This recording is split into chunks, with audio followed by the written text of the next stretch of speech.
सभी का आपके अपने चैनल में। ज्योतिष में जब भी मैलेफिक प्लैनेट की बात होती है, अशुभ ग्रहों की बात होती है, तो सबसे पहले शनि और मंगल को देखा जाता है, क्योंकि दोनों की गिनती पाप ग्रहों में होती है। दोनों एक दूसरे से शत्रुता का भाव रखते हैं, इसलिए कुंडली में इन दोनों की स्थिति के आधार पर व्यक्ति विशेष को फल मिलते हैं। चाहे इनकी युति शुभ भावों में हो या अशुभ भावों में हो, इन दोनों का जब भी संबंध बनता है तो जीवन में बहुत सारी घटनाएं घटित होती है, क्योंकि दोनों के नैसर्गिक कारकत्व एक दूसरे से अपोजिट होते हैं। इसलिए इन दोनों का नाम आते ही बिना सोचे समझे ही इंसान घबरा जाता है कि अब मेरे जीवन में कोई घटना घटने वाली है। मंगल जहाँ फायरी प्लेनेट है, शनि वहीं कोल्ड है, सबसे ठंडा ग्रह है। मंगल जहाँ किसी भी काम को इम्पल्सिवनेस में करता है, वहीं शनि उसी काम को आराम से सोच समझ कर करता है। लेकिन इन दोनों की युति अपनी ऊर्जा के कारण, अपनी एनर्जी के कारण और हमारे लक्ष्यों को पूरा करने में भी हेल्प करती है। मंगल आपकी इच्छा शक्ति को, जीवन शक्ति को और किसी भी घटना या व्यक्ति के प्रति कार्य करने की क्षमता को दर्शाता है। वहीं शनि जीवन में रिस्ट्रिक्शन को इंडिकेट करता है। हम अपने जीवन में अपने व्यवहार और एस्ट्रोलॉजिकल फैक्ट के आधार पर क्या हासिल कर सकते हैं और क्या नहीं कर सकते हैं। शनि हमें अपनी लिमिट में रहकर, अनुशासन में रहकर के काम करना सिखाता है। अगर मंगल और शनि की युति को पॉजिटिवली देखा जाए तो ये रिप्रेजेंट करती है कि आपके पास किसी भी परिस्थिति या किसी भी व्यक्ति में दोनों ऊर्जाओं का, दोनों एनर्जी का जो पेशन है, जो कंट्रोल है, उसको साथ लेकर कैसे चलना है, कैसे काम करना है, उसमें आपकी बुद्धि और आपकी क्षमता कैसी होगी।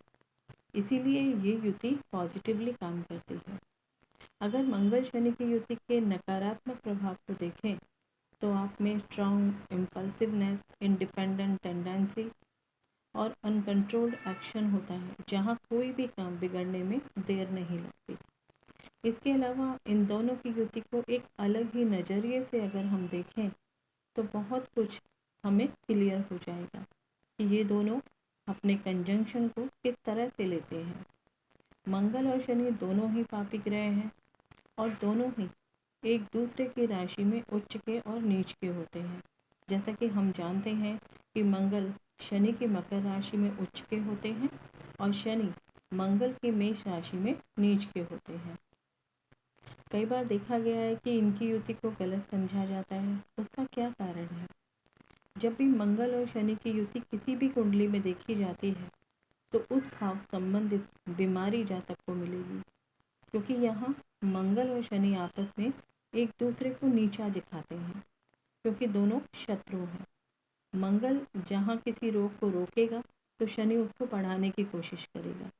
यदि शनि रोग को रोकेगा तो मंगल उसको बढ़ाने की कोशिश करेगा। ऐसा क्यों होता है, इसको एक उदाहरण से समझने की कोशिश करते हैं। मान लीजिए दो पड़ोसी आपस में शत्रु हैं। जब भी जहाँ मिलेंगे वहीं पर तू मैं शुरू कर देंगे, अर्थात लड़ना शुरू कर देंगे। दोनों के दिमाग गर्म है, दोनों अपने आप को ऊंचा दिखाने की कोशिश करेंगे। उनकी इस कोशिश में नुकसान उनका होगा जहाँ पर वो लड़ रहे हैं। उसी तरह मंगल और शनि भी एक भाव में होने से उस भाव को तकलीफ देते हैं जहाँ पर इनकी युति बनती है। ये भाव शरीर का कोई हिस्सा भी हो सकता है, जहाँ चोट लग सकती है या कट सकता है, छिल सकता है। इस युति के जो रिजल्ट होंगे, उस युति के रिजल्ट को हम दैहिक गुण कहते हैं, अर्थात देह यानी शरीर को मिलने वाली जो तकलीफ होती है, जो भाव संबंधित बुरे फल भी दे सकती है। मंगल और शनि की युति कुंडली में जहाँ बनती है, कहा जाता है कि जातक अपने कर्मों के प्रति सजग होगा, अनुशासित होगा और सभी कर्मों को समय पे करने वाला होगा। मंगल कालपुरुष की कुंडली में लग्नेश के साथ साथ अष्टमेश भी होता है। लग्न के साथ साथ उसमें अष्टम भाव के गुण भी मौजूद होंगे।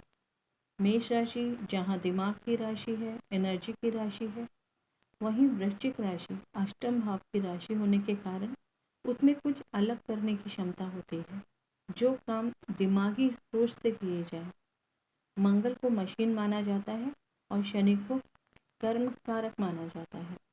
जब तक इन दोनों का सामंजस्य नहीं होगा या संबंध नहीं होगा, तब तक मशीन और कर्म का जो भी कार्य है वो व्यक्ति नहीं कर पाएगा, क्योंकि शनि कर्म और आय दोनों का कारक ग्रह होता है। जहाँ इन दोनों की युति होगी, यानी जिस भाव में इन दोनों की युति होगी, उस परिवार में मशीनरी का काम होता होगा। मंगल और शनि के ये जो गुण होते हैं वो भौतिक गुण कहलाते हैं, यानी मेटेरियलिस्टिक, जिसे दुनिया दिखती है या जो दुनिया में होता है। जिस भाव में ये युति बनती है, उस भाव के रिश्तों में जब उलझन बढ़ जाती है या परिवार के सदस्यों के बीच में तकरार हो जाती है और वहाँ पर अलगाव की स्थिति पैदा हो जाती है, तब मंगल और शनि की इस युति का जो असर होता है वो परिवार में दिखाई देता है। तब इस युति को दैविक गुण कहा जाता है। इस तरह आप मंगल और शनि की युति के दैहिक, भौतिक और दैविक गुण भी देख सकते हैं, जिससे आपको इस युति को समझने में मदद मिलेगी और ज्योतिष का वास्तविक अर्थ समझ में आएगा कि मंगल और शनि की युति को लेकर के जो समाज में भ्रम फैला हुआ है वो कितने % काम करता है। आशा करती हूँ ज्योतिष से जुड़ी ये जानकारी आपको ज़रूर पसंद आई होगी। तो वीडियो को लाइक करें, शेयर करें और चैनल को सब्सक्राइब जरूर कर लें। मिलते हैं एक और ज्योतिष की नई इंटरेस्टिंग जानकारी के साथ। तब तक अपना और अपने परिवार का ख्याल रखें, सुरक्षित रहें। जय हिंद, जय भारत।